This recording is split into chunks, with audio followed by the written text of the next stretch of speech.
Kita beralih ke topik yang kedua, pemirsa. Sebuah kisah kemanusiaan dari Sleman, Yogyakarta menyita perhatian publik. Seorang suami yang berniat menolong istrinya dari aksi penjamretan justru kini harus menghadapi proses hukum. 26 April lalu, Arsita Minaya masih mengingat jelas ketakutan yang menyergapinya. Tas di bahunya ditarik paksa oleh dua penjamret di jembatan layang Janti Sleman, Yogyakarta. Dalam hitungan detik, rasa panik berubah menjadi jeritan minta tolong. Tak jauh dari lokasi, suaminya Hogi Minaya yang menggunakan mobil di belakang motor Arsita melihat kejadian itu. Tanpa banyak berpikir, ia mengejar pelaku. Baginya, bukan soal keberanian, melainkan naluri untuk melindungi orang yang paling ia cintai. Namun pengejaran itu berakhir tragis. Motor pelaku terjatuh dan nyawa keduanya pun melayang.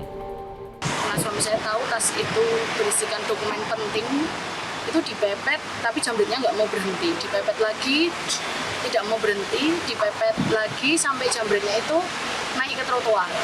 Naik ke trotoar dengan kecepatan tinggi, terus menabrak tembok yang di mural dekat bakpia itu langsung terpental ke jalan raya itu, terus tengkurap itu saya nggak tahu kalau pada waktu itu atau langsung meninggal di situ atau enggak, saya nggak tahu. Saya di situ cuman saya nggak pegang, nggak ini, itu dalam keadaan tengkurap tuh masih pegang cutter mas jambretnya. Bagi Arsita ini bukan hanya soal pasal dan prosedur. Ini tentang perasaan seorang istri yang melihat suaminya yang berniat menolong kini harus berhadapan dengan status hukum. Jadi menurut Pak Polisi itu di situ ada apa ya mas? Ada semacam kelalaian suami saya dalam mengendarai mobil yang katanya itu bisa menjadi salah satu sebab suami saya jadikan tersangka. Hogi justru ditetapkan sebagai tersangka atas dugaan kelalaian yang menyebabkan kecelakaan. Sedangkan kasus kriminalnya, yakni penjamretan, ditutup karena kedua pelaku tewas.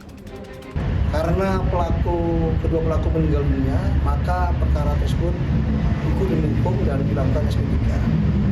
Kemudian untuk kejadian laka lantas tidak menuliskan lantas Polresta Sleman. Polresta Sleman tentunya dalam menangani perkara laka lantas ini mengedepankan restoratif justice, ya, telah melakukan upaya-upaya memberikan ruang kepada kedua belah pihak untuk melakukan mediasi, kemudian menghubungi para pihak, yaitu para penasihat hukumnya untuk melakukan upaya-upaya untuk damai. Namun beberapa kali sudah disampaikan tidak ada titik temu, sehingga proses penanganan laka lantas ditangani melalui jalur hukum. Di media sosial ia menulis curhatan hati tentang niat baik, tentang ketakutan dan tentang harapan akan keadilan yang lebih manusiawi.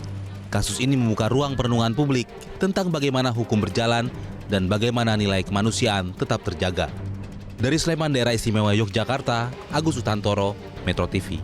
Jelajahi cara baru mendapatkan informasi. Download Metro TV Extend sekarang.